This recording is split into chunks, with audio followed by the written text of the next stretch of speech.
Бишкектеги Алыкул Осмонов атындагы улуттук китепканада жалпыга маалымдоо каражаттарындагы жазуу эрежелеринин жана адабий тилдин ченемдеринин сакталышы аттуу мониторинги боюнча медиа коомчулугунун өкүлдөрү менен иш-чара болуп өттү.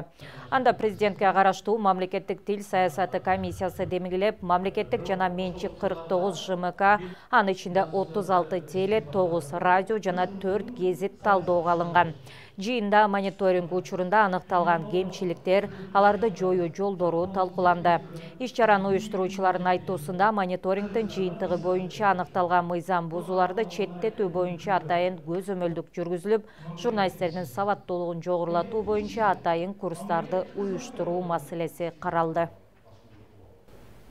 Мыйзамдын нормалары ошол биздин теле радио уюмдарга тийиштүү нормалар бар. Ошонун сакталышы болуп саналат.